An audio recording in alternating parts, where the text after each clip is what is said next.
Hey, welcome to 12 Tone, check this out!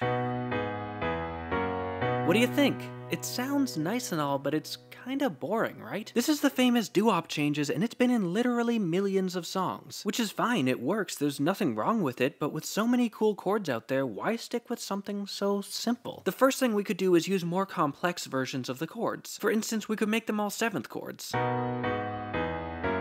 This makes it sound a bit richer and more sophisticated while letting us keep the exact same underlying structure. We can take this a step further with tensions, notes that sit beyond the 7th degree, or added note chords, which are exactly what they sound like.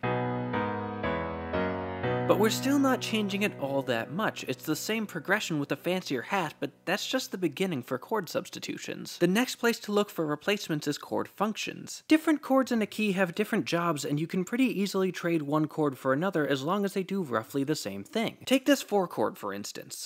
It has what's called subdominant function, which means its job is to destabilize the harmony a bit in order to help set up a coming resolution. But it's not the only chord that does that. The 2 chord also has subdominant functions, so we can just slot that in instead. This has the added benefit of making the bass move by 4ths instead of 3rds, which is a stronger sound. Another option is to use the 3 chord instead of the 6 chord here.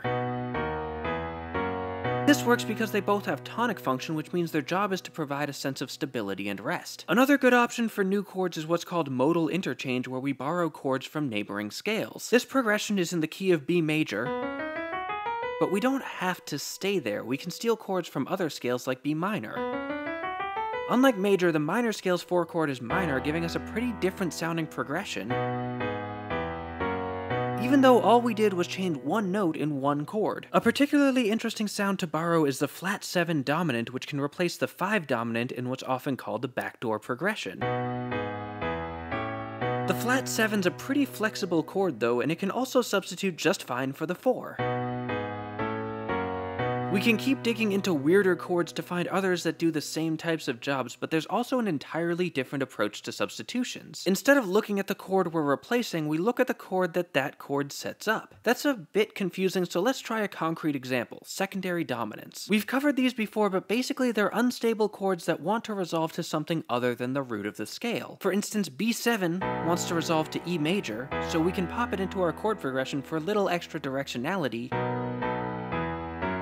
without losing too much. There's also a whole mess of dominant substitutions like the tritone sub, which is a dominant chord that resolves down a half step, and the diminished 7th, an even more dissonant chord that makes the whole thing wildly unstable.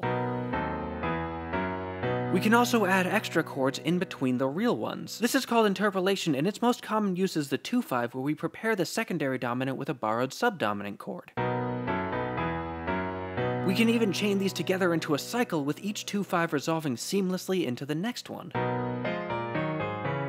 And then there's all sorts of alterations and tensions you can add to a dominant chord, because musicians just love messing with those, but if we try to list them all, this video might never end. And that'd be a shame, because there's one really important thing we've been ignoring so far: the melody. Most songs are going to have one of these, and they're a huge limiting factor in terms of which chords you can substitute in. For instance, if the melody plays a G sharp over this E major, it'd probably clash with the G natural you'd find in a substituted E minor. But even if it's not such an obvious disagreement, different chords use notes differently, and you have to make sure your new chord doesn't interact with the melody in unpleasant ways. We talked about avoid notes back in our video on tensions, but as a quick rule of thumb, if a melodic note is a minor second or a tritone above one of your chord tones, you're probably gonna have a problem. If you really want to use that chord, you're gonna have to change the melody too, and sometimes that's just not an option. All in all, chord substitutions are a great way to add a bit of harmonic interest to a simple progression. Even changing 1 or 2 chords can have a huge impact on the way music sounds. Of course, you can also combine these techniques and change pretty much everything if you want. It's totally up to you. Anyway, thanks for watching. If you want to help make these videos possible, please consider supporting 12 Tone on Patreon. You can also join our mailing list for scans of all our episodes. Like, share, comment, subscribe, and keep on rockin'.